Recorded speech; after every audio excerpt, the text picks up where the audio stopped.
২৮ June ২০২৪ হজরত মাওলানা জহিরুল ইসলাম সাহেব দামাত বারাকাতুহুমের বাদ-এশা মাসিক ইসলাহি মজলিসে গুরুত্বপূর্ণ আজিমুশ-শান বয়ান। কমলপুর মাদ্রাসা মসজিদ, গাছতলা ঘাট, ভৈরব। যা বারবার শুনতে থাকার মতো। وما تخفي الصدور صدق الله مولانا العظيم وقال رسول الله صلى الله تعالى عليه وسلم اللهم طهر قلبي من النفاق وعملي من الرياء ولساني من الكذب وعيني من الخيانة فإنك تعلم خائنة الأعين وما تخفي الصدور أو كما قال عليه الصلاة والسلام وقال عليه الصلاة والسلام فقيه واحد أشد على الشيطان من ألف عابد وقال رسول الله صلى الله عليه وسلم ولا تصاحب إلا مؤمنا ولا يأكل طعامك إلا تقي أو كما قال عليه الصلاة والسلام اللهم صل على سيدنا ومولانا محمد وعلى آل سيدنا ومولانا محمد وبارك وسلم। আল্লাহ পাক জাল্লা জালালুহু আমাদের সবাইকে মাফ করে দেন। আজকের এই মজলিসকে আল্লাহ পাক কবুল করেন। আল্লাহ পাক আমাদের সবার অন্তর আত্মার মধ্যে নূর দান করেন। আল্লাহ পাক আমাদের সবাইকে আল্লাহকে পাওয়ার এক পিপাসা নসিব করে দেন। দুনিয়াতে অনেক ধরনের পিপাসা রয়েছে। কাহারো পদের পিপাসা, কাহারো সম্পদের পিপাসা, কাহারো বাড়ি গাড়ি নারীর পিপাসা। এই পিপাসাগুলোর মধ্যে আরেকটা পিপাসা আছে, আল্লাহকে পাওয়ার পিপাসা। হাজার হাজার পিপাসার মধ্যে কিছু খাস বান্দা রয়েছেন যাদের একমাত্র পিপাসা আল্লাহকে পাওয়া, আল্লাহকে পাওয়ার পিপাসা। আল্লাহর জন্য এক বেচাইনি, আল্লাহর জন্য এক অস্থিরতা, আল্লাহকে পাওয়ার জন্য এক ব্যাকুলতা।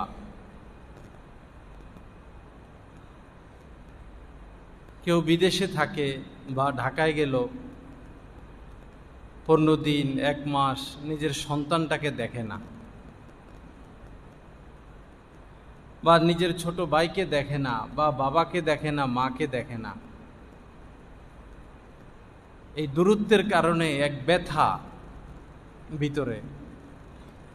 কখন সন্তানকে দেখব, আদর করব, কখন মায়ের কাছে যাব, বাবার কাছে যাব।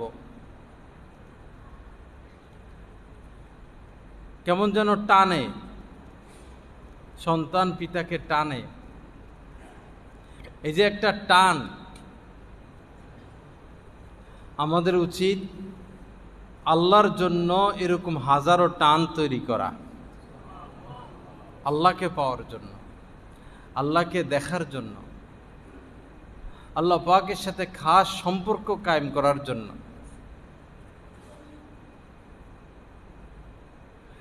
একটা গড়ি, মানুষ গড়ি উড়ায়, তো গড়িটা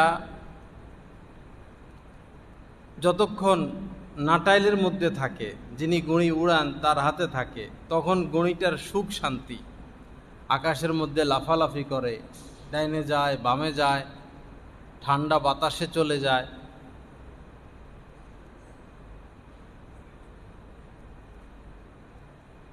গড়ির কোনো সমস্যা হলে মালিকই দেখে। মালিকের হাত থেকে গড়িটা ছুটে গেলে এটার আর কোনো অস্তিত্ব নাই। ঠিক তদ্রূপ আমার রশিটা যদি আল্লাহ পাকের হাতে দিয়ে দিই, আল্লাহ পাকের সাথে আমার এক সংযোগ কায়েম হয়ে যায়, এক মহব্বত কায়েম হয়ে যায়, তো গড়ি যেমন আমাদের জীবনটা এরকম সুখময় হয়ে যাবে। আর রশিটা ছিঁড়ে গেলে গড়ির যে অবস্থা, আল্লাহর সাথে মহব্বতের রশি ছিঁড়ে গেলে বান্দারও সে একই অবস্থা। জন্য আল্লাহর সাথে মহব্বতের সম্পর্ক কায়েম করা, ওয়াল্লাযীনা আমানু আশাদ্দু হুব্বান লিল্লাহ। আল্লাহ পাক কোরআনে কারিমে বলেছেন, যারা মুমিন তারা তো আমার জন্য পাগল পারা থাকবে। তাদের মধ্যে এক বেচাইনি, এক অস্থিরতা, ছটপট ছটপট ছটপট করতে থাকবে। হায় আফসোস, কবে আমরা সেই ভালোবাসা অর্জন করব? কবে আমরা আল্লাহকে পাওয়ার জন্য এরকম বেচাইন হব? আল্লাহ পাক আমাদেরকে তৌফিক দান করেন, আল্লাহ পাকের মহব্বত দান করেন, আল্লাহ পাকের সান্নিধ্য নসিব করেন।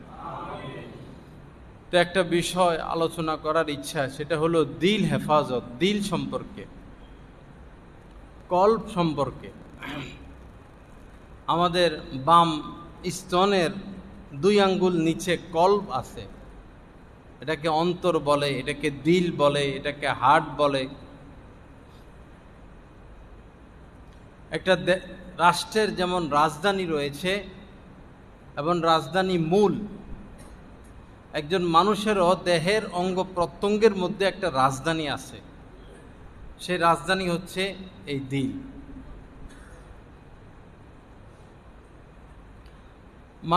মানুষদের মধ্যে এমন রয়েছে যারা অনেক অনেক গুনাহ থেকে বাঁচে, কবিরা গুনাহ থেকে বাঁচে, এমনও আছে সগীরা গুনাহ থেকেও বাঁচে। কিন্তু এক ক্ষেত্রে এসে হাজার হাজার মানুষ গ্রেপ্তার হয়ে যায়। কবিরা গুনাহ থেকে বাঁচে, তারাও বিপদে পড়ে যায় দিল হেফাজত নিয়ে। হাকিমুল উম্মত হযরত মাওলানা আশরাফ আলী থানভী রহমতুল্লাহ আলাইহি বলেছেন, খুব কম মানুষ রয়েছে যারা দিলকে হেফাজত করে, যারা দিলের গুনাহ থেকে বাঁচেন, এরকম খুব কম মানুষ। দিলের গুনাহ, চোখের গুনাহ আমরা বুঝি কুদৃষ্টি করা, জবানের গুনাহ আমরা বুঝি গীবত করা, মিথ্যা বলা, অপবাদ দেওয়া, মিথ্যা সাক্ষী দেওয়া, গালিগালাজ করা। কানের গুনাহ আমরা বুঝি গান শ্রবণ করা, গীবত শ্রবণ করা। হাত পায়ের গুনাহ বুঝি হাত পায়ের দ্বারা অন্যায় করা। দিলের গুনার ক্ষেত্রে আমরা অসতর্ক। যেমন ধরুন, আর দিলের গুনাহটা এমন যেটা 24 ঘন্টা হওয়া সম্ভব। হাতটাকে আপনি নামাজের মধ্যে হওয়া সম্ভব দিলের গুনাহ। যেমন আপনি নামাজ পড়তেছেন, আপনার পাশে এসে এক লোক দাঁড়ালো যাকে আপনি দেখতে পারেন না, মনোমালিন্য বা দুশ্মনী। এখন তার প্রতি আপনার ঘৃণা আসলো। এই যে ঘৃণা করলাম এক মুসলমানকে, এটা কিসের গুনাহ? দিলের গুনাহ। পাপকে ঘৃণা করা যাবে, পাপীকে ঘৃণা করা যাবে না। মসজিদ থেকে বের হলাম, নজর গিয়ে পড়লো কোনো এক অপরিচিত বা পরিচিত ব্যক্তির দিকে, যিনি হয়তো কবিরা গুনাহে লিপ্ত, যিনি হয়তো চোর, যিনি হয়তো ডাকাত, যিনি হয়তো সুদখোর। তো তার দিকে তাকানোর সাথে সাথেই আমার দিলে এটা বেজে উঠল যে সুদ খায়, চোর, বাটফার, মুনাফিক, বুজুর্গি দেখায়, আসলে শয়তান। আসে কিনা দিলে এটা? একজন মানুষের সম্পর্কে এভাবে কুধারণা করা কি জায়েজ হবে? হোক সে সুদখোর, হয়তো 1 মিনিট আগে সে তওবা করছে। হোক সে ডাকাত, হয়তো 5 মিনিট আগে সে তওবা কইরা আল্লাহ পাকের সাথে মুআমালা সাফ করে ফেলছে, আমার তো খবর নাই। দিল হেফাজত বড় কঠিন। যাকেই নজরে পড়বে, যার দিকে চোখ যাবে, বাস এজমালি এক চিন্তা, আমার মুসলমান ভাই, আমার মুমিন ভাই, এবং সবার প্রতি এক কল্যাণকর ধারণা। অমুক আমার থেকে বড় লোক হয়ে গেছে, এখন দিলে আসলো যে বাড়িতে আগুন লাগুক, তার স্ত্রী মরে যাক, সে গাড়ি অ্যাক্সিডেন্ট করুক, সে ব্যবসায় মার খাক, আসে কিনা দিলে? এই চিন্তা কি সহি? সুধারণা রাখতে হবে। আল্লাহ তাকে দিছেন, আরো দেন, তাকে দিছেন, আরো দেন। হিসাব করলে দেখা যাবে দিলের দ্বারা অনেক গুনাহ হয়। হিংসা করা যাবে না, অকল্যাণ কামনা করা যাবে না, ক্ষতি কামনা করা যাবে না। যখন দিলটা এরকম পবিত্র হবে, তখন সেই দিলে আল্লাহ পাক নিজে আসন গ্রহণ করবে। দিল পরিষ্কার করতে হবে। মনে করেন ভৈরবে প্রেসিডেন্ট আসবে, প্রেসিডেন্ট আসবে 1 মাস পর। 1 মাস আগে গোয়েন্দা পাঠাইয়া দেয়, আরো আগে বা আরো পরে গোয়েন্দারা এসে রিপোর্ট নেয় এখানে কোনো জঙ্গি আছে কিনা, বোমা হামলার সম্ভাবনা আছে কিনা, প্রেসিডেন্টের ক্ষতি হবে কিনা।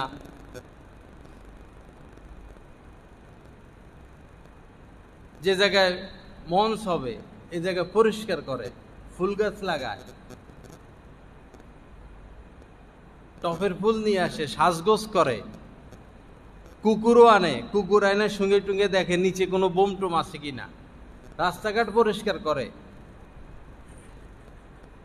সব কাজ ওকে হওয়ার পরে তখন কে আসেন? প্রেসিডেন্ট আসেন, মশার ওষুধ মারে। তো এরকম আমাদের দিলেও অনেক ময়লা, কুধারণার ময়লা, কুচিন্তার ময়লা, হিংসার ময়লা, অহংকারের ময়লা, বাজে চিন্তার ময়লা, দুনিয়ার লোভ, খাদ্যের লোভ, এই লোভ সেই লোভ ভরা। যখন ঘষে মেজে এই দিলকে পরিষ্কার করব, তখন এই দিলে রব্বুল আলামিন জালুয়া ফরমা হয়ে যাবেন। তখন এই দিলের চোখ খুলবে, দিলের চোখ খুলবে। আমাদের চোখ বন্ধ, এই আমার চোখ বন্ধ, আমি এখন কিছু দেখি না।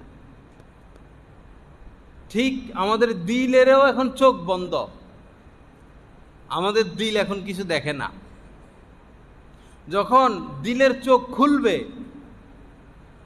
ওই দিলের চোখ দ্বারা আল্লাহ পাকের নূর দেখা সম্ভব হবে।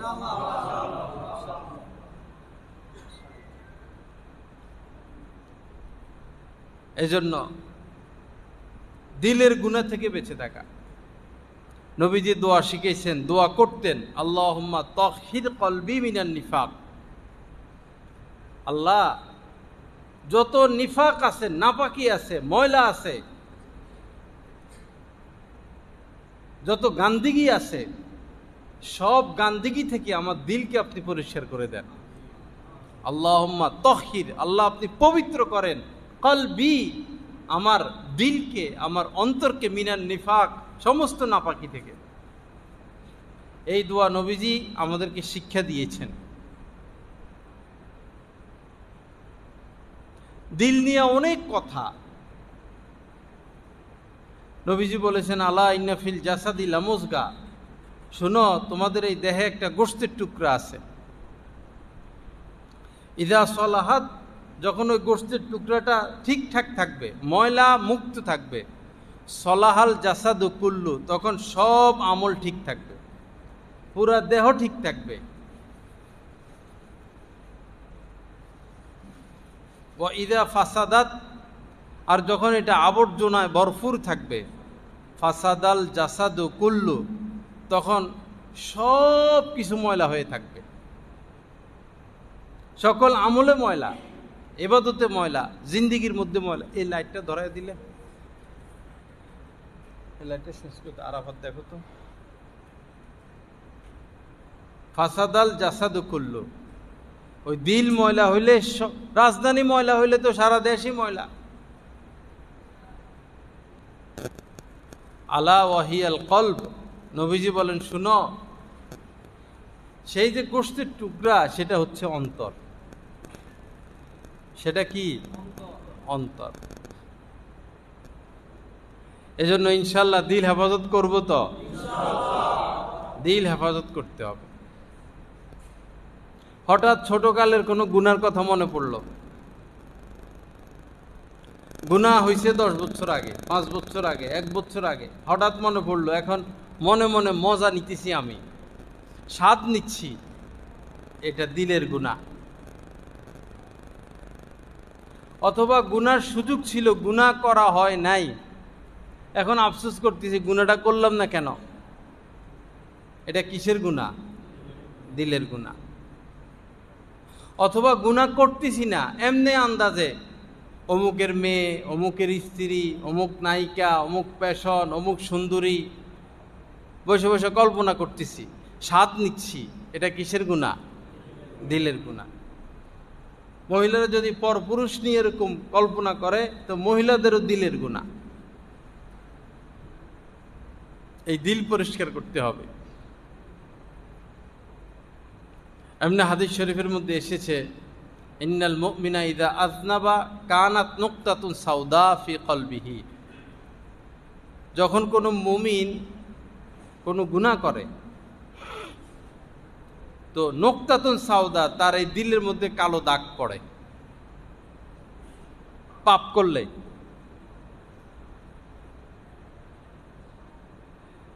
যখন তওবা করে, কালো দাগ পড়ার পরে যখন তওবা করে, মাফ চায়, আবার সাথে সাথে দিল পরিষ্কার হয়ে যায়। জামা কাপড় পরিষ্কার করতে হয় সাবান দিয়ে, পাউডার দিয়ে, আর দিল পরিষ্কার করতে হয় তওবা ইস্তেগফার দিয়ে। জামা কাপড় পরিষ্কারের খরচ আছে, দিল পরিষ্কারের কোনো খরচ নাই। এজন্য বেশি বেশি তওবা করা, বেশি বেশি আল্লাহ পাকের কাছে ইস্তেগফার করা। তুবা লিমান ওয়াজাদা ফি সহিফাতিহি ইস্তিগফারান কাসীরা। হাদিস শরীফের মধ্যে এসেছে, ওই ব্যক্তির জন্য সুসংবাদ, ওই ব্যক্তির জন্য সুসংবাদ যার আমল নামায় বেশি বেশি ইস্তিগফার পাওয়া যাবে। তুবা লিমান উজিদা ফি সহিফাতিহি ইস্তিগফারান কাসীরা। যার আমল নামায় বেশি বেশি ইস্তেগফার পাওয়া যাবে, সে সফল, সে কামিয়াব। বাবা, আমরা যদি আধা ঘন্টায়ও একবার বলি আল্লাহ মাফ করে দেন, 10-15 মিনিট পরে যদি একবার বলি আল্লাহ মাফ করে দেন, আস্তাগফিরুল্লাহ, আধা ঘন্টা একবার বললে তাহলে কবার বলা হবে? 48 বার। 48 বার বলা হইল তো। আধা ঘন্টায় একবার যদি আস্তাগফিরুল্লাহ বলি, আমাদের কোনো ক্ষতি আছে?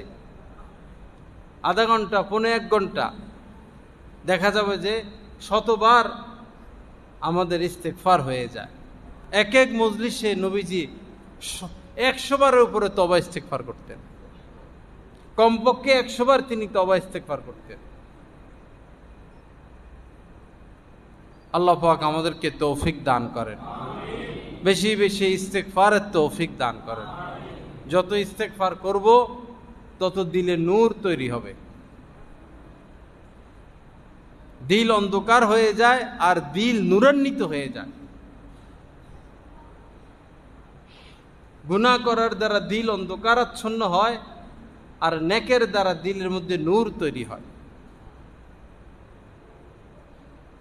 দিলে যদি নূর তৈরি হয়, ওই নূর সর্বাঙ্গে ছড়িয়ে পড়ে, চেহারায় ছড়িয়ে পড়ে, চোখে ছড়িয়ে পড়ে, আওয়াজের মধ্যে ছড়িয়ে পড়ে, অঙ্গ প্রত্যঙ্গের মধ্যে ছড়িয়ে পড়ে, কথাবার্তার মধ্যে ছড়িয়ে পড়ে। এজন্য দেখা যায় যারা আসলে আল্লাহওয়ালা তাদের সব কিছু ভালো লাগে, তাদের কথাও ভালো লাগে, তাদের পোশাক ভালো লাগে, তাদের অভ্যাস ভালো লাগে, তাদের চেহারা ভালো লাগে, তাদের নাম শুনলেও ভালো লাগে, কারণ দিলের নূর সব জায়গায় ছড়াইয়া পড়ছে। আল্লাহ পাক আমাদেরকে ऐसा জিন্দেগি নসিব করেন, আল্লাহ পাক আমাদেরকে দিল হেফাজতের তৌফিক দান করেন। তো নজরও হেফাজত করব, দিলও হেফাজত করব। বরং আমাদের দাদা সাহেব হযরত আল্লাহ খারাসি রহমতুল্লাহ আলাইহি বলেছেন, নজর হেফাজতের চেয়েও দিল হেফাজত আরো কঠিন। নজর হেফাজতের চেয়েও দিল হেফাজত আরো কঠিন। নজর তো আমি তাকাইলাম না, ভিন্নারীর দিকে তাকাইলাম না, সুশ্রী ছেলেদের দিকে তাকাইলাম না, নজর হেফাজত হলো। এর চেয়েও দিল হেফাজত আরো কঠিন, মেহনত করতে হবে। আস্তে আস্তে আস্তে আস্তে আস্তে আস্তে দিলের আয়না পরিষ্কার হবে। তখন যেদিকে দেখবো শুধু নূর আর নূর, তাজাল্লি আর তাজাল্লি, আল্লাহ পাকের তাজাল্লি, আল্লাহ পাকের নূর। অন্ধ মানুষ তো চোখে দেখে না, যাদের দিল ময়লা, দিলের চোখ খোলে নাই, তারাও অন্ধ, তারাও নূর দেখে না, তারাও তাজাল্লি দেখে না, হাকিকত দেখে না। আমরা তো একটা ফুল দেখি, বস একটা ফুল, গ্রান নেই, দেখি একটু ভালো লাগে। যাদের দিলের চক্ষু খোলা, তারা একটা ফুলের মধ্যে একটা সাগর দেখেন, তারা চাঁদের মধ্যে সাগর দেখেন, তারা আকাশের মধ্যে সাগর দেখেন, একটা পাতার মধ্যে সাগর দেখেন। গায়ে এসে বাতাস লাগলো, কোথায় থেকে বাতাস আসলো, সাগর পরিমাণ চিন্তা করেন, কারণ দিলে নূর, দিলের চোখ খোলা। আল্লাহ আমাদেরকে তৌফিক দান করেন, আল্লাহ পাক দিল হেফাজতের তৌফিক দান করেন। তো যার তার সম্পর্কে মন্তব্য না করা মনে মনে, কারণ হয়তো সে একটু আগে ভালো হয়ে গেছে, আপনি জানেন সে মদ খায়, হঠাৎ দেখা হলো, আরে এটা মদখোর, না এটা বলা যাবে না। হয়তো সে তওবা কইরা ঘর থেকে বের হইছে, আর তওবা না করলেও হতেও পারে একদিন সে মদ ত্যাগ করে বাইজিদ বোস্তামি হয়ে যাবে, আর হয়তো আপনি ওই বাইজিদ বোস্তামির জুতা সোজা করারও যোগ্য হবেন না।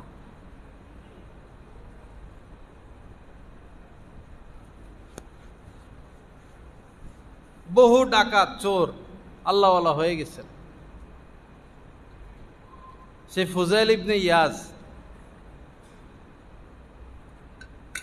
ভয়ঙ্কর এক ডাকাত ছিল।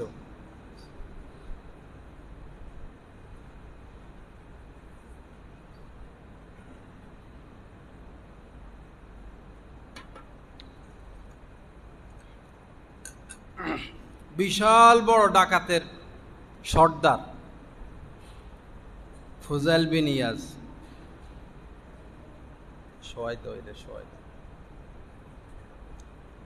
সুন্দর করে শোয়।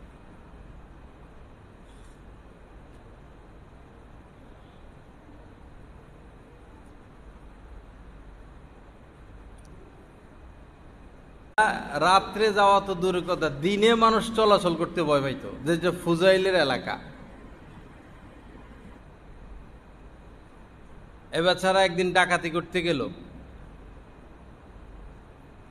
একটা ঘর ঘেরাও করছে, ঢুকবে। ওই সময় ঘরের ভিতর থেকে তেলাওয়াতের আওয়াজ আসতেছে, গভীর রাত্রে। এক আল্লাহ ওয়ালার ঘর, তিনি তাহাজ্জুদের মধ্যে তেলাওয়াত করতেছেন। এই আয়াত তেলাওয়াত করতেছেন, আলাম ইয়ানি লিল্লাযিনা আমানু আন তাখশা কুলুবুহুম লিযিকরি, নাকি লিযিকরিল্লাহ, আন তাখশা কুলুবুহুম লিযিকরিল্লাহ। তো উনি আরবি ছিলেন।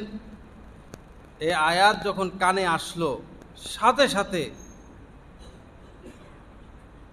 তার মধ্যে পরিবর্তন আসলো। এই আয়াতের তর্জমা হইল যে আল্লাহর ভয়ে মানুষের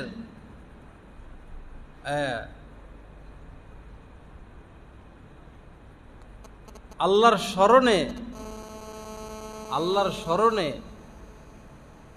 মানুষের কি এখনো কি আন্তাকশা কুলুবুহুম, সংশোধনের সময় আসে নাই, ভয়ের সময় আসে নাই, অন্তর কম্পনের সময় আসে নাই।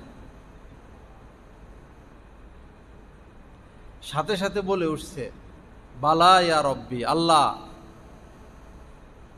সময় এসে গেছে, সময় এসে গেছে, কম্পন চলে আসছে। সাথে সাথে মত পরিবর্তন করছে, সবাইকে ডাকছে, আমার দ্বারা আর ডাকাতি করা সম্ভব না। এরপরে যত মানুষের হক নষ্ট করছেন, হয় হক ফিরে দিছেন অথবা মাফ নিছেন। দেখেন কত কঠিন, কত জায়গায় ডাকাতি করছেন, কত মানুষকে মারছেন, কত মানুষের সম্পদ লুণ্ঠন করছেন, ফিরাইয়া দিছেন অথবা মাপ নিছেন। এরপরে এত বেশি ইবাদত বন্দিগি, ইবাদত বন্দিগি, ইবাদত বন্দিগি, ইবাদত বন্দিগি, এত বড় আল্লাহর ওলি হইছেন, আল্লাহ পাকের এত বড় সান্নিধ্য হাসিল করছেন যে ইসলামের ইতিহাসে বড় বড় আল্লাহর ওলিদের মধ্যে একজন ফুজাইল ইবনে ইয়াস। অথচ ছিলেন কি? ডাকাত।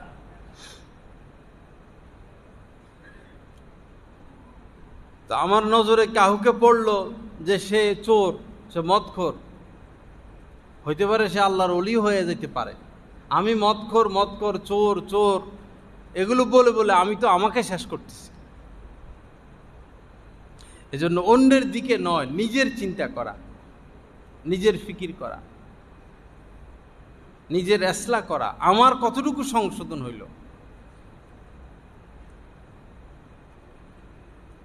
একটা হচ্ছে দ্বীনের খেদমত, আরেকটা হচ্ছে দ্বীনের বুঝ, আরেকটা হচ্ছে আমার মধ্যে দ্বীনদারি কতটুকু আসলো, আমি নিজে কতটুকু দ্বীনের উপর চলি। এটা ফরজ। দ্বীনের খেদমত বর্তমানে ফরজ না, মুস্তাহাব।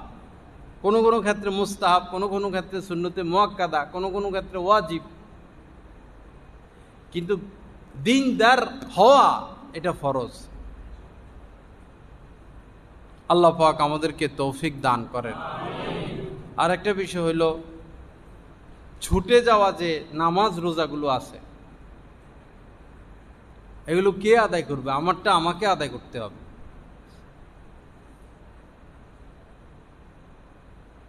আমার ছুটে যাওয়া নামাজগুলো আমাকে আদায় করে দিতেই হবে। যেদিন সুযোগ আছে, জোহর পড়লাম, সুযোগ আছে, জোহরের পরে সুন্নতের পরে আরো 4 রাকাত পড়ে নিলাম। শুধু ফরজ আর ওয়াজিব কাজা করতে হয়। এশা পড়লাম, সুযোগ আছে তো এশাও কাজা করতে পারি, ফজরও কাজা করতে পারি। কত ফজর রয়ে গেছে, এভাবে দোয়া করবো, আল্লাহ আমার যতগুলো ফজর রয়েছে তার প্রথমটার আমি কাজার নিয়ত করলাম। পরের দিন আবার পড়বেন, পরের দিনও একই কথা, আল্লাহ প্রথমটার কাজার নিয়ত করলাম।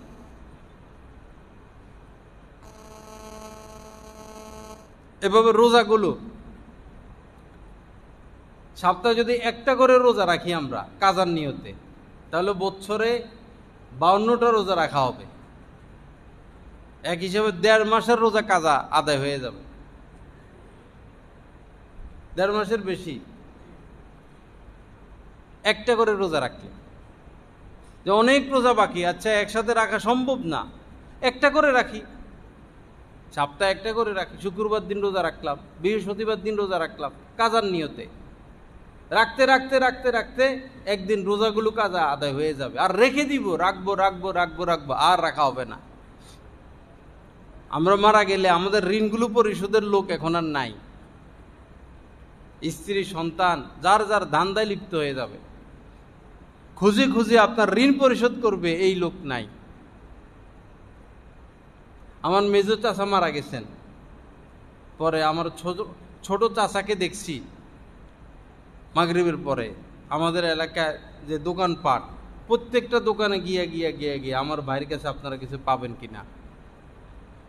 একজনকে দেখছি শুধু, আমার ভাইয়ের কাছে আপনারা কিছু পাবেন কিনা।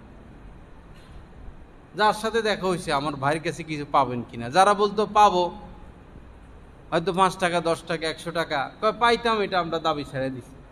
মুসলমানদের এক নীতি আছে, সামান্য কিছু হইলে আর থাক, মাফ, এটাই উত্তম।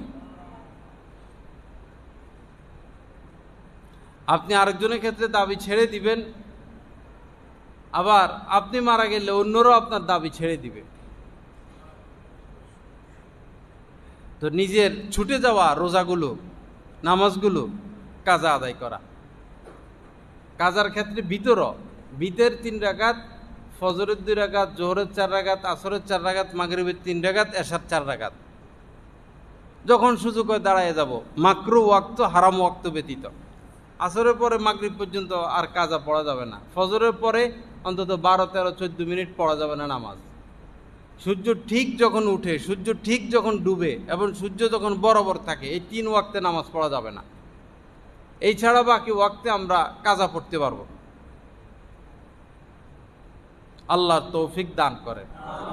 সপ্তাহে একটা, যাদের কাজা বাকি আছে না, আমাদের অনেকের অনেক রোজা বাকি আছে। সপ্তাহে তো নবীজি সোমবারের রোজা রাখতেন, বৃহস্পতিবার রোজা রাখতেন। তা আপনি সোমবারে রাখেন, কিন্তু আপনি নিয়ত করবেন কাজার। বছরে কমপক্ষে 1.5 বছরের আপনার কাজা রোজার 1.5 মাস আদায় হয়ে যাবে। এরপরে যখনই সুযোগ হয় 2 রাকাত পড়ে ফেললাম, 4 রাকাত পড়ে ফেললাম। শুয়ে শুয়ে সারাদিন মোবাইল টিপে কি লাভ? মোবাইল টিপা, মোবাইলে কত কিছুই তো দেখলাম, কি লাভ হইল? এখন 2024, 2023-এর হিসাব করি। 2023-এ যারা আমরা ফেসবুক চালাইছি, মোবাইলে এই ভিডিও সেই ভিডিও দেখছি, কি মনে আছে? কি লাভ হয়েছে? কি পাইছি? বরং পাপের বোঝা ভারী করছি। পাইছি এটাই, পাপের বোঝা ভারী করছি। ওয়ালা তাজিরু ওয়াজিরাতুন বিজরা উখরা, কিয়ামতের দিন কেউ কাহারও পাপের বোঝা বহন করবে না। যে নায়ক আপনার প্রিয়, যে নায়িকা আপনার প্রিয়, যে খেলোয়াড় আপনার প্রিয়, যে গায়ক গায়িকা আপনার প্রিয়, তাকে দেখছেন বারবার, 1000 বার, তো তাকে দেখছেন, তার থেকে আপনি দুনিয়াবি কি ফায়দা পাইছেন, আর আখেরাতে তার থেকে কি ফায়দা পাইবেন? বরং পাপীদের সাথে মহব্বত রাখলে, পাপীরা যেখানে যাবে আপনাকেও সেখানে যেতে হবে। পাপীদের সাথে মহব্বত রাখা যাবে না। এমনি সম্পর্ক উঠা বসা, পাপীদেরকে বন্ধু বানানো যাবে না। আল্লাহ মেহেরবানি করেন, আল্লাহ পাক সহি বুঝ দান করেন, আল্লাহ পাক আমাদেরকে কামেল ইসলাম নসিব করেন।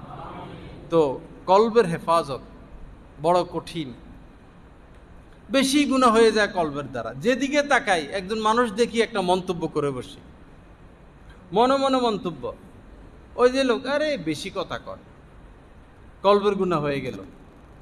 ওই যে লোক, আরে হজ করে আইছে, এখনো ঘরে টেলিভিশন, আর নষ্ট, কলবের গুনাহ। এদিকে তাকাইলাম, চায়ের দোকানে টেলিভিশন, দেখছ চা বেছে আবার টেলিভিশনও,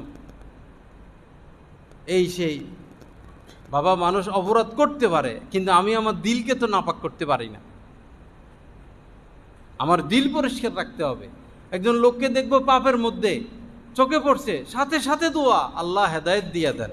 এই হলো মুমিনের কাজ। ওই যে সুদখোর, সুদখোর, সুদখোর, সুদখোর, না, আল্লাহ, আল্লাহ আপনি হেদায়েত দিয়ে দেন, আল্লাহ হেদায়েত দিয়ে দেন, আল্লাহ হেদায়েত দিয়ে দেন। দেখবেন খুব শান্তি লাগতেছে, ইবাদতে মজা আসবে, অন্তরে নূর আসবে। সবার ব্যাপারে হিতাকাঙ্ক্ষী, আমাদের সবার দিল এমন হয়ে যাক, আমরা সবার ব্যাপারে কল্যাণ কামনা করব। যে আপনারা থাপ্পড় মারলো, লাথি মারলো, সম্পদ লুণ্ঠন করে নিল, আপনি তার জন্য দোয়া করেন না। আল্লাহ যখন দেখবে যে আমার বান্দার এই শান, সে তার দুশমনের জন্য দোয়া করে, আল্লাহ এই অন্তরে ভালোবাসা দান করবেন। সায়াজালুল আহমুর রহমান বুদ্দা, রহমান তাকে মহব্বত দান করবেন। মহব্বত সবচেয়ে বড় দামি সম্পদ। মহব্বত, বান্দা যত সম্পদ পাবে, এই সম্পদগুলোর মধ্যে সবচেয়ে দামি সম্পদ কি? আল্লাহ পাকের মহব্বত, আল্লাহ পাকের সান্নিধ্য, আল্লাহ পাকের নৈকট্য। এর থেকে বড় কোনো সম্পদ নাই। তো ইনশাল্লাহ দিল হেফাজত করবো তো, আজে বাজে চিন্তা করব না তো। এখন জোয়ান মানুষ বা যে কোনো বুড়ো হইলে আরো বেশি হয় এগুলা। হঠাৎ কোনো নারীর চিন্তা, মেয়ের চিন্তা, তখন মজা লাগে এটা কল্পনা করতে। আপনি গুনাহ করতেছেন না, 5 বছর আগে খালতো বোনের কথা মনে আসলো, মামতো বোনের কথা মনে আসলো, বা মোবাইলে কাউকে দেখলে তার কথা মনে আসলো, মনে মনে খামোখা আর কি, মনে মনে পাপ করে। যখনই এরকম কিছু মনে পড়বে তখন কি করতে হবে? মনে করেন একটা টাক আসতেছে আর আপনিও আরেকটা টাকে কোনো কারণে মুখোমুখি হয়ে গেল, এখন দোনোজন কি করে? হার্ট ব্রেকে চাপ দেয় কিনা? দেয়। হার্ট ব্রেকের মধ্যে চাপ, 1 বিঘেতের মধ্যে গাড়ি দাঁড়াইয়া যায়। ঠিক যখনই মনের মধ্যে কোনো পাপের চিন্তা আসবে, এরকম হার্ট ব্রেক মেরে দিব, না আর চিন্তা বাড়ানো যাবে না, এখানেই শেষ চিন্তা। চিন্তাটা এখানেই শেষ। খুব কষ্ট হবে, এই কষ্ট আল্লাহ ছাড়া কেউ দেখবে না। এই দিল হেফাজতের কষ্ট আল্লাহ ছাড়া কেউ দেখবে না। এজন্য এটা ইখলাসওয়ালা আমল, এটার বিনিময় বেসুমার। দিল হেফাজতের বিনিময়। আরেকটা হলো শুধু খারাপ চিন্তা আসে, শুধু খারাপ চিন্তা আসে, শুধু খারাপ চিন্তা আসে। তখন আমার শাইখ ও মুর্শিদ আরেফ বিল্লাহ হযরত মাওলানা শাহ আব্দুল মতিন বিন হুসাইন সাহেব দামাত বারাকাতুহুম আমাদেরকে যে শিক্ষা দিয়েছেন, আমি চিঠি লিখছিলাম যে মনে এই চিন্তা সেই চিন্তা চলে আসে। পরে হযরত উত্তর দিচ্ছেন, ইচ্ছা করে চিন্তা করা যাবে না, ইচ্ছা করে চিন্তা করা যাবে না। ইচ্ছা করে চিন্তা করলে তো এটা চিকিৎসা নাই। পরে লিখছেন, অইচ্ছায় যদি চিন্তা চলে আসে তাহলে তুমি ভালো চিন্তা করা শুরু করে দিবা। অন্তরে খারাপ চিন্তা শুরু হয়ে গেল, আমি কি চিন্তা শুরু করব? ভালো চিন্তা। ভালো চিন্তা কি? চোখের সামনে কাবা শরীফকে নিয়ে আসব, কাবা দেখতেছি, গিলাপ পরানো, গিলাপ উঠানো, হাজরা আসওয়াদ, মাকামে ইব্রাহিম, মানুষ তাওয়াফ করতেছে, একদম চোখের সামনে কাবা। এখন লড়াই, যুদ্ধ চলতেছে, শয়তান চাইতেছে খারাপটা মনে দিতে, আর আপনি শয়তানের সাথে কুস্তি করে আপনি আপনার মনের মধ্যে রাখতেছেন কাবাকে। কিছুক্ষণ কুস্তি করতে হবে, কিছুদিন কুস্তি করতে হবে, আস্তে আস্তে আস্তে আস্তে এক পর্যায়ে এমন হবে যে শয়তান আর বিজয় অর্জন করতে পারবে না। যখনই খারাপ চিন্তা আসবে আপনি বিজয় হয়ে যাবেন। অথবা রওজা শরীফে নবীজির সবুজ গম্বুজ, এটা চোখের সামনে নিয়ে আসা, অথবা সূরা ফাতিহার যে পৃষ্ঠাটা বিসমিল্লাহির রহমানির রহিম আলহামদুলিল্লাহি রাব্বিল আলামিন, এটা চোখের সামনে নিয়ে আসবেন। অথবা কোনো আল্লাহর ওলির কথা মাথায় নিয়ে আসবেন। এটা চিকিৎসা আর কি। তাহলে খারাপ চিন্তা আর কাজ করবে না। খারাপ চিন্তা করে নিজেকে কষ্ট দেওয়ার কোনো যুক্তিকতা নাই, শুধু শুধু কষ্ট দেওয়া, শুধু শুধু নিজেকে অস্থির করে তোলা, শুধু শুধু নিজেকে পেরেশানির মধ্যে লিপ্ত করা। এজন্য কুচিন্তা করা যাবে না। আল্লাহ পাক কোরআনে কারীমের মধ্যে বলেছেন, ইয়ালামু খাইনাতাল আয়ুনি ওয়া মা তুখফিস সুদূর। আল্লাহ পাক তোমাদের চোখের খেয়ানত এবং এদের কুচিন্তা, মনের গতি বিধি, দিল যে এদিকে ছুটাছুটি করে, আল্লাহ পাক বলেন যে এটা আল্লাহ সবকিছু জানেন, মানে এটা করা যাবে না। দিল হেফাজত করতে হবে। আর আমাদের মানুষের একটা অভ্যাস আছে, মনে করেন কারো জানালা খোলা, আমি হেঁটে যাচ্ছি, এই জানালার দিকে তাকাবে। আপনি রাস্তা দিয়ে হেঁটে যাচ্ছেন, পাশে জানালা খোলা, কেউ না থাকুক, কোনো নারী না থাকুক, কোনো পুরুষ না থাকুক, আরেকজনের জানালা দিয়ে আমি, এটার কি কয়, ফুসকি মারানি কয়, উকি উকি, আরেকজনের জানালা দিয়ে আমি উকি মারবো কেন? হেঁটে যাচ্ছি, সেই আরেকজনের ছাদের দিকে কেন তাকাবো? আরেকজনের বিল্ডিং এর বারান্দায় কেন তাকাবো? হয়তো ছাদে কোনো মহিলা বসা, মেয়েরা আছে, হয়তো বারান্দায় কোনো মাহরাম মহিলা আছে, গায়ে মাহরাম মহিলা আছে। এই অভ্যাসটা ত্যাগ করা, উকি ঝুঁকি না মারা। গাড়ি যাচ্ছে, গাড়ির ভিতরে কি আপনার দেখার দরকার কি? এটা পুলিশে না দেখবো কোনো চোর টোর যাইতেছে কিনা, ডাকাত যাচ্ছে কিনা, পুলিশের কাজ। যে মন্তর সে যাক গাড়িতে, রিক্সা করে যাচ্ছে, কেড়ে যায়, অপরিচিত মুখের বউ। এটা একটা বদ অভ্যাস, উকি না মারা। রিক্সায় করে যাক, গাড়িতে করে যাক, বাসে করে যাক, আমরা উকি মারব না। হযরত থানভী রহমতুল্লাহর কথা শুনছি, তিনি ট্রেনে সফরে ট্রেনের জানালার পাশে বসতেন না। দেখেন আল্লাহকে কতটা ভয় করতেন, কিভাবে ভয় করতেন। ট্রেনের জানালার পাশে, আমরা তো বাসে উঠি, ট্রেনে উঠি, টিকিট কাটার সময় ভাই জানালার পাশে সিট দিয়েন, এরকম বলি কি না? বাতাস লাগবো গায়ে, ভাই জানালার পাশের সিট দিয়ে। আর কি বুজুর্গ, কি তাকওয়া, ইচ্ছা করে জানালার পাশে সিট নিতেন না। তো কেউ জিজ্ঞাসা করছে যে জানালার পাশে বসেন না কেন? তো হযরত বলছেন, জানালার পাশে বসলে আপনাতে বাহিরের দিকে নজর যাবে, গাছপালা, তরুলতা, এবং হঠাৎ হঠাৎ আরেকটা ট্রেনও আসে। জানালার পাশে বসলে একটা ট্রেন আসলো, ওই ট্রেনের দিকে আমার নজর যাবে। হতে পারে ওই ট্রেনের জানালার পাশে কোনো নারী বসা, তখন আমার চোখটা ওই নারীর দিকে চলে যাবে। এজন্য আমি ট্রেনের জানালার পাশে বসি না। তাকওয়া দেখেন।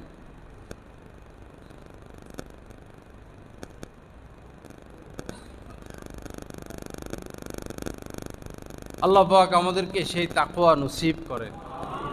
তাকওয়ার কিছুই নেই আমাদের মাঝে। একবার একটা সৎকার বকরি আর কি, ছাগল হারায় গেছে বাগদাদে। ইমাম আবু হানিফা রহমতুল্লাহ যে এলাকায় থাকতেন, কোথায় না, কুফা এলাকায় একটা সৎকার ছাগল সাধারণ ছাগলের সাথে মিশে গেছে, খাসি ছাগল বা বকরি। তো ওনার খাসির গোশত পছন্দ, এই খাসিগুলি বাজারে বেচা কিনা হয়। যখন তিনি শুনছেন একটা সৎকার খাসি সাধারণ খাসির সাথে মিশে গেছে, এখন উনার ভিতরে ভয় যে আমি বাজার থেকে খাসি কিনে আনবো, কোনটা কিনে আনবো, হয়তো এটা সেই সৎকার খাসিই তো হইতে পারে।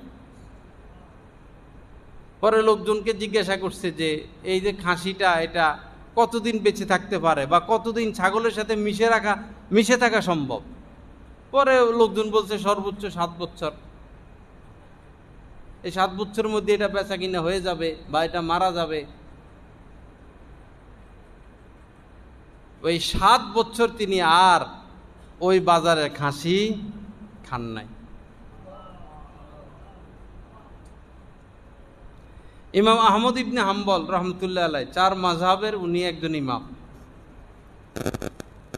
কি তাকওয়া ছিল দেখেন। ওনার ছেলে একটা চাকরি করত, চাকরির ইনকাম হালাল, সরকারি চাকরি, কিন্তু পিতা এটা পছন্দ করতেন না। পিতা বলতেন, বাবা তুমি যাইও না, কিন্তু চাকরিও হালাল, ইনকামও হালাল। পরে একদিন ওনার সামনে রুটি পেশ করলো খাইতে। পরে উনি বললো, এই রুটি কোথায় থেকে আসলো? খাদেমরা বলল, আপনার ছেলে হাদিয়া দিছে। বলল, না, ওর কিছু আমি খাই না, ওর কিছু আমি খাই না, রুটি রেখে দিছে। রুটি রেখে দাও, কোনো ভিক্ষুক আসলে ভিক্ষুককে দিয়ে দিবা। পরে ভিক্ষুক আসে নাই, রুটি গেছে বাসি হইয়া। পরে কয়, হযরত ভিক্ষুক তো পাই নাই, রুটিগুলো দিতে পারিনি, এখন কি করতাম? ফেলে দাও, যেহেতু খানার অনুপযুক্ত। মাছকে পানিতে ফেললে মাছে খাবে। পরে ফুরাত নদীতে ফেলে দিয়েছেন। ইমাম আহমদ ইবনে হাম্বল রহমতুল্লাহ আলাইহির ফুরাত নদীর মাছ সবচেয়ে বেশি প্রিয় ছিল। খাদেমদেরকে জিজ্ঞাসা করছেন, এই রুটিটা কোথায় ফেলছ? কয়, ফুরাত নদীতে ফেলছি। পরে উনি ভাবলেন, ফুরাত নদীতে ফেলছে, তাহলে তো কোনো মাছে খাইছে। এরপর থেকে মরণ পর্যন্ত ফুরাত নদীর মাছ আর খান নাই। এটা হলো তাকওয়ার মাসালা, এটা শরীয়তের মাসালা না। শরীয়তের মাসালা এটা জায়েজ, শরীয়তের মাসালায় রুটি খাওয়া জায়েজ ছিল, ওই ছাগল খাওয়া জায়েজ ছিল, ফুরাত নদীর মাছ খাওয়া কি ছিল? জায়েজ ছিল। এটা হলো তাকওয়ার মাসালা, মোহাব্বতের মাসালা। যার সাথে আল্লাহর সম্পর্ক যত গভীর, সে তত তার দৃষ্টি তত সূক্ষ্ম থাকে, অনুভূতি তত সূক্ষ্ম থাকে। জিকির করার কারণে মানুষের অন্তর পাতলা হইয়া যায়, অনুভূতি একদম সূক্ষ্ম হইয়া যায়। তারা কোনো গুনাহ করতে পারে না। গীবত করবে কি, গীবতের কাছেও যাইতে পারে না। আল্লাহ পাক মেহেরবানি করেন, আল্লাহ পাক তাকওয়ার জিন্দেগি নসিব করেন। তো যাই হোক বাবা, দিল হেফাজত। আজকে আমরা এই জিনিসটা বুঝে নেব যে বাবা, দিলও একটা বিষয় আছে, আর দিলকেও কি করতে হয়? হেফাজত করতে হয়। অযথা বাজে চিন্তা করা যাবে না, কাউকে নিয়ে অযথা কোনো চিন্তা করা যাবে না, আর পাপের কথাও কল্পনা জল্পনা করা যাবে না।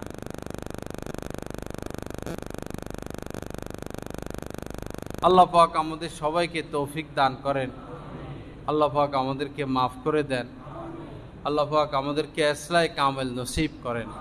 বাবা, আস্তে আস্তে আগাই, একটা একটা গুনাহ করে ছেড়ে দিই। একসাথে যদি সব ছাড়তে সম্ভব না হয়, একটা একটা ছাড়ি। এক সপ্তাহব্যাপী একটা ছাড়ি, এক মাস ব্যাপী একটা ছাড়ি। এরপরে মাসনুন দোয়াগুলো, খুব কম মানুষ আছে জরুরি মাসনুন দোয়াগুলো পারে। মসজিদে প্রবেশের দোয়া, মসজিদ থেকে বের হওয়ার দোয়া, খানার আগের দোয়া, খানার পরের দোয়া, ঘুমের আগের দোয়া, ঘুমের পরের দোয়া, টয়লেটের আগের দোয়া, পরের দোয়া, জরুরি দোয়াগুলো আমরা পারি না।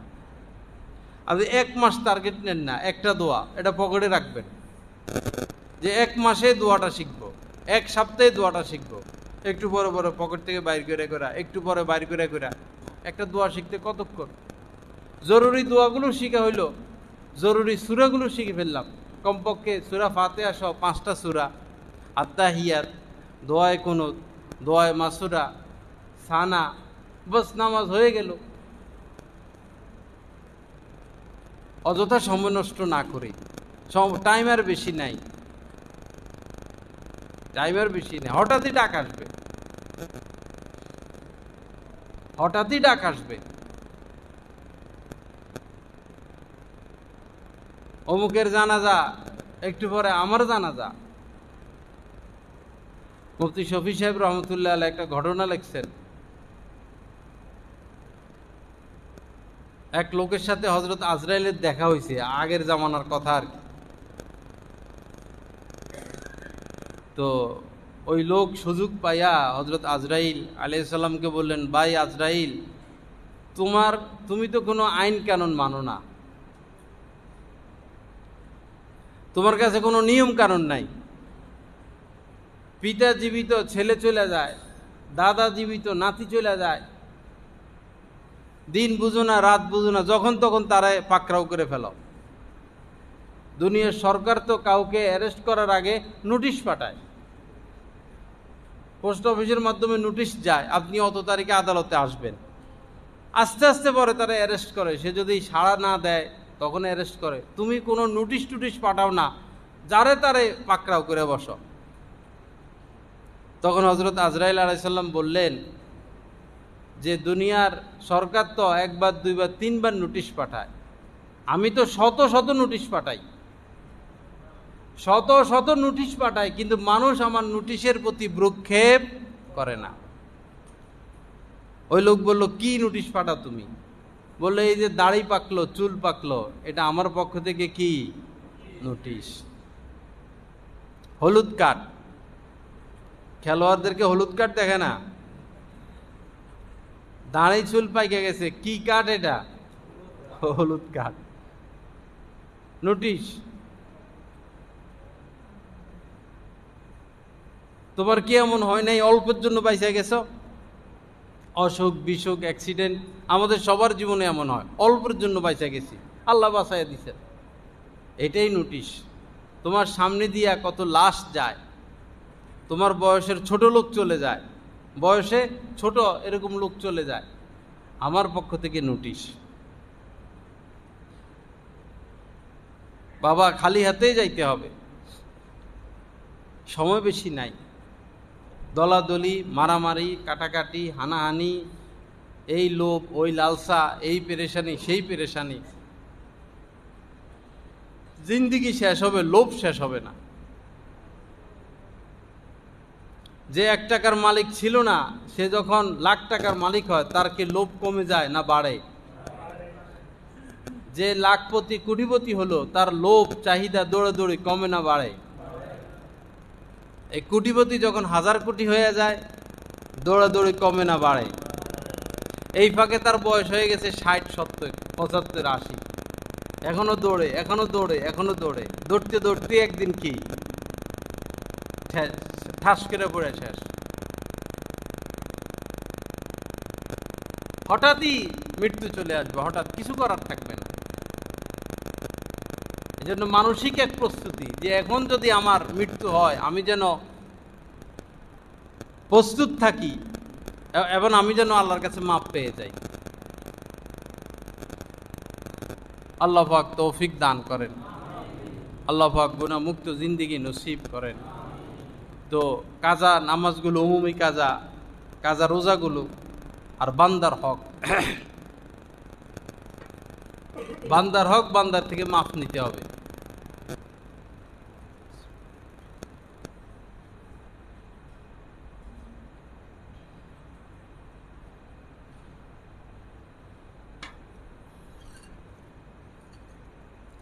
সেই ছোটকালে কারো গাছের থেকে পেয়ারা খাইছিলাম, যা বলতে হবে যে মাফ করে দেন, অথবা ফিরিয়ে দিবেন।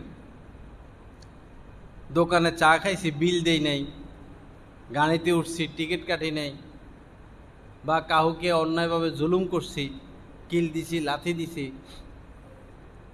মাছ ধরছি,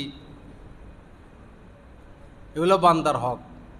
স্ত্রীর মোহর বান্দার হক, কারো থেকে ঋণ নিলাম বান্দার হক। নাফসুল মুমিনি মুআল্লাকাতুন বিদাইনিহি হাত্তা ইউকযা আনহু, মুমিনের আত্মা ঝুলন্ত থাকবে, কোনো ফয়সালা হবে না বান্দার হক আদায় হওয়ার আগে।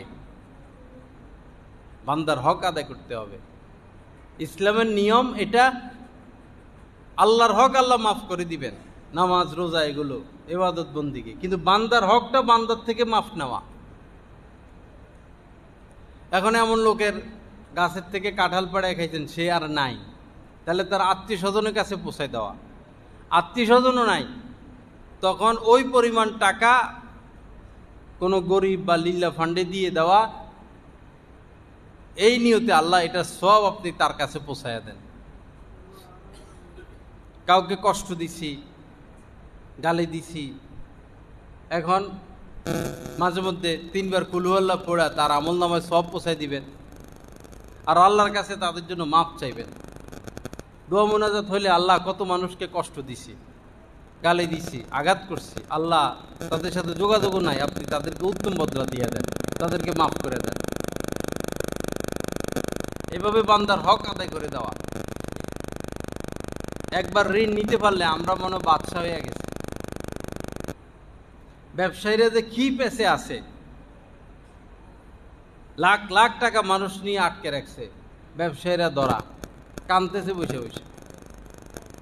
বেশিরভাগ ব্যবসায়ী ধরা, যে নিচে মাল আর টাকা দেয় না, কোনো ভয় নেই।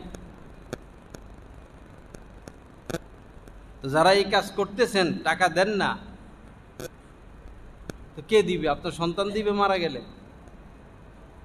আপনি আপনার ঋণের ব্যাপারে সতর্ক না, ঋণ পরিশোধের ব্যাপারে গাফলতি, আপনার সন্তান দিবে এত সোজা, স্ত্রী দিবে এত সোজা। আপনার নিজেরই জাহান্নামের আগুন থেকে বাঁচার এত ফিকির নেই, তো সন্তান আপনাকে বাঁচাবে। আইসা ব্যবসায়ীরা কয় তো যে সে চেক দিয়ে গেছে, 5 লাখ টাকার চেক, 20 লাখ টাকার চেক, মারা গেছে, স্ত্রীর কাছে যায়, সন্তানের কাছে যায়, কোনো দাম নাই। আবার কেউ কেউ আছে প্যাঁচ ভাঙে, আচ্ছা 20 লাখ পাইবেন, তা আমাদের তো সম্ভব না, কত হইলে আপনি মাফ করে দিবেন। এটাও একটা ভালো কথা, আমরা 5 লাখ দিতে পারবো, আমরা 3 লাখ দিতে পারবো, আমরা 10 লাখ দিতে পারবো। আমাদের মা বাবারা যদি এরকম ঋণ রেখে গিয়ে থাকে, বান্দার হক নষ্ট করে গিয়ে থাকে, আপনি সন্তান হিসাবে একটু ঋণগুলো পরিশোধের ব্যবস্থা করবেন। মাপ চেয়ে নিবেন। মা নামাজ রেখে গেছে, বাবা নামাজ রেখে গেছে, রোজা রেখে গেছে, এটার ফিদিয়া দিয়ে দিবেন। একটা সদকায় ফিতির কত জন এবার গেছে? 100 টাকা না 150 টাকা? হ্যাঁ, 150, 100, এক ওয়াক্তের জন্য শুধু 100 টাকা। তাহলে একদিনের জন্য, একদিনের নামাজ কাজা করলে 600 টাকা। তাহলে এক মাসে 318, কত হইল? হ্যাঁ, 18,000। এক মাসের নামাজের কাজা আপনার মা বাবার 18,000 টাকা আসবে। আবার এক বছরের রোজা আসবে 3,000 টাকা।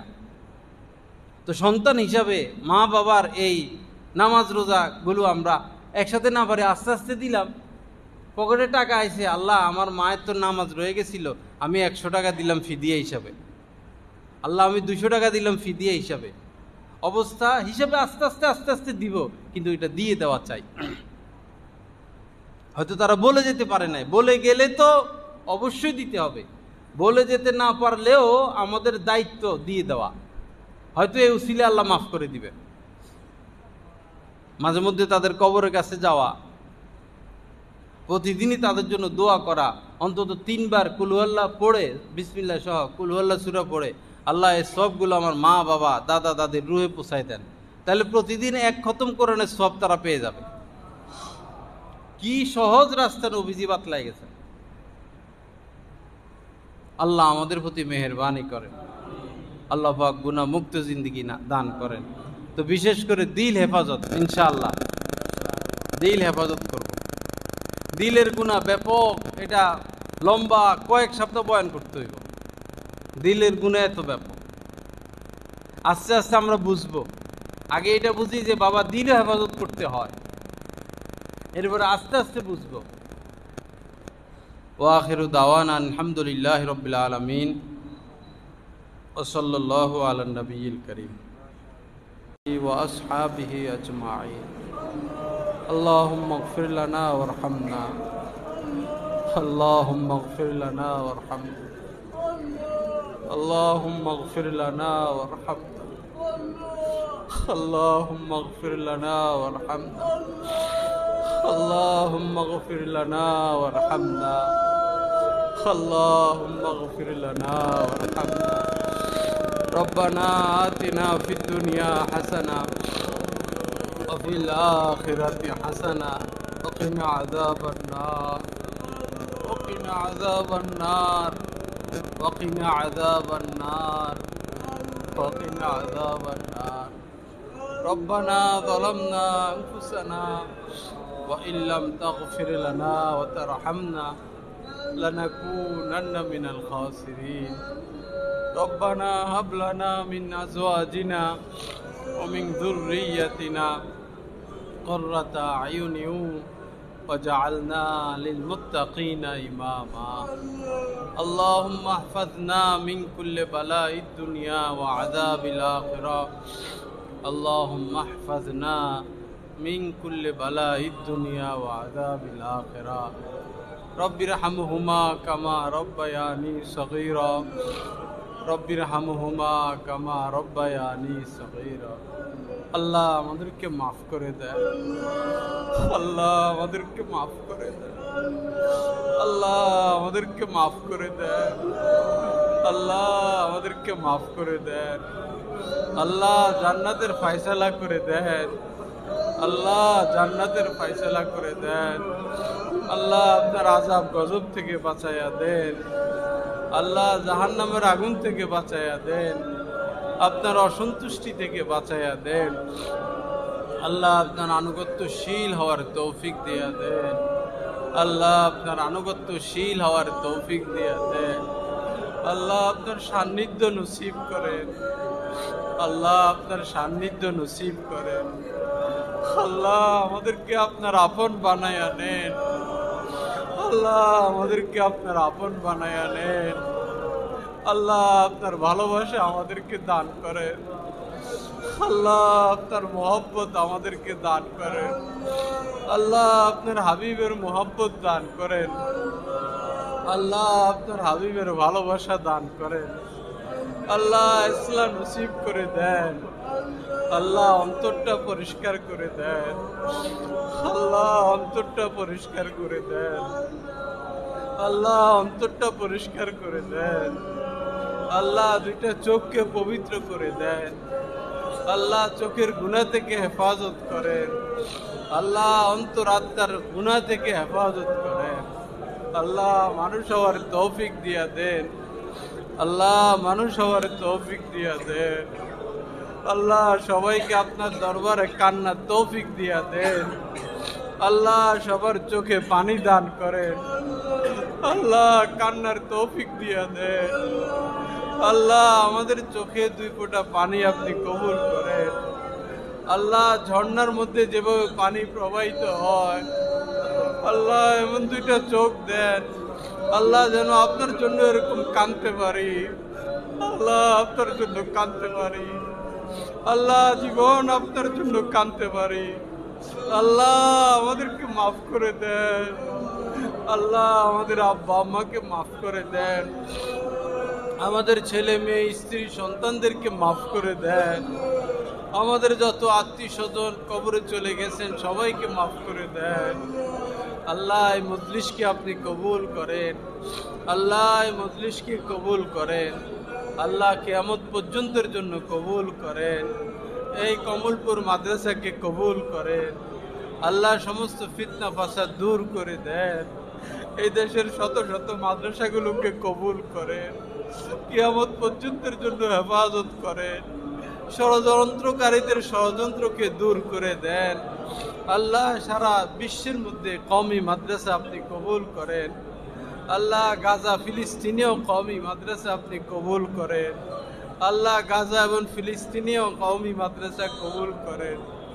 আল্লাহ যুদ্ধ বিরতির ব্যবস্থা করে দেন, আল্লাহ যুদ্ধ বন্ধের ব্যবস্থা করে দেন, আল্লাহ মানুষগুলো পিপাসায় কাতরায়, আল্লাহ মানুষগুলো পিপাসায় কাতরায়, আল্লাহ এক ফুট কত পানি আমাদের দেশে, আর তারা পানি পান করার মতো পানি পায় না, আল্লাহ চিকিৎসার জন্য ওষুধ নাই, আল্লাহ ক্ষুধা নিবারণের জন্য খাদ্য নাই, আল্লাহ আল্লাহ ফিলিস্তিনবাসীর প্রতি দয়া করেন, আল্লাহ স্বাধীন ফিলিস্তিন কবুল করেন, আল্লাহ ইহুদি সম্প্রদায় এদেরকে বলে হেদায়েত না থাকলে ধ্বংস করে দেন, আল্লাহ এদেরকে ধ্বংস করে দেন, আল্লাহ এদেরকে ধ্বংস করে দেন, আল্লাহ আমাদেরকে মাফ করে দেন, আল্লাহ আমাদেরকে মাফ করে দেন, আল্লাহ আমাদেরকে মাফ করে দেন, আমাদের সমস্ত পেরেশানি দূর করে দেন, আমাদের সমস্ত কষ্ট দূর করে দেন, আমাদের সমস্ত পেরেশানি দূর করে দেন, আল্লাহ পেরেশানি মুক্ত জিন্দিগি দেন, কষ্ট মুক্ত জিন্দিগি দেন, যারা আমাদেরকে কষ্ট দেয় তাদেরকে হেদায়েত দিয়া দেন, আল্লাহ যারা আমাদেরকে কষ্ট দেয় হেদায়েত দিয়া দেন, আল্লাহ যারা কষ্ট দেয় তাদের কষ্ট থেকে আমাদেরকে রেহাই দেন, আল্লাহ জালেমের জুলুম থেকে রেহাই দেন, আল্লাহ জালেমের জুলুম থেকে বাঁচায় রাখেন, আল্লাহ আল্লাহ খালেস তওবা নসিব করে দেন, আল্লাহ খালেস তওবা নসিব করে দেন, আল্লাহ আমাদের তওবা কবুল করেন, আল্লাহ আমাদের তওবা কবুল করেন, আল্লাহ মৃত্যুর সময় ইমানের সাথে যাওয়ার তৌফিক দিয়ে, আল্লাহ ইমানের সাথে যাওয়ার তৌফিক দিয়ে, আল্লাহ বারবার আপনার ঘর দেখার তৌফিক দিয়া দেন, আল্লাহ বারবার আপনার ঘর দেখার তৌফিক দিয়া দেন, সকল মুসলমান নর নারীকে হজ উমরার তৌফিক দিয়া দেন, আল্লাহ বারবার আপনার রাসূলের রোজায় উপস্থিত হওয়ার তৌফিক দিয়া দেন, আল্লাহ আমাদেরকে কবুল করেন, আল্লাহ আমাদের স্ত্রী সন্তানদেরকে কবুল করেন, আমাদের বন্ধু বান্ধবদেরকে কবুল করেন, আল্লাহ মিলে বিশ্বে সুন্দর একটা সমাজ গঠনের তৌফিক দান করেন। সুবহান রব্বিকা রব্বিল ইজ্জাতি আম্মা ইয়াসিফুন ওয়া সালামুন আলাল মুরসালিন আলহামদুলিল্লাহি রব্বিল আলামিন আমিন বিরহমাতিকা ইয়া আরহামার রাহিমিন।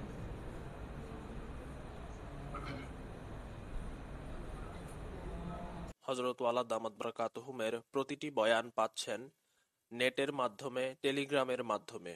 প্রথমত গুগল প্লে স্টোর থেকে টেলিগ্রাম অ্যাপসটি ডাউনলোড করতে হবে।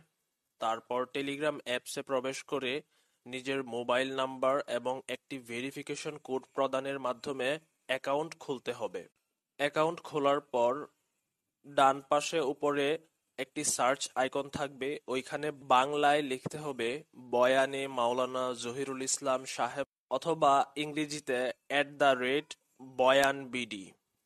তারপর চ্যানেলে প্রবেশ। পরবর্তী কাজ হলো নিচে জয়েন আইকন থাকবে, ওইখানে ক্লিক করা। জয়েন হয়ে যাওয়ার পর পূর্ববর্তী আপলোডকৃত সকল বয়ান আপনারা পেয়ে যাবেন খুব সহজে। আলহামদুলিল্লাহ, প্রতি ইংরেজি মাসের শেষ শুক্রবার কমলপুর মাদ্রাসা মসজিদে মাসিক ইজতেমা অনুষ্ঠিত হয়। উক্ত মজলিসে অংশগ্রহণ করার জন্য সকলের প্রতি দিনী দাওয়াত রইল।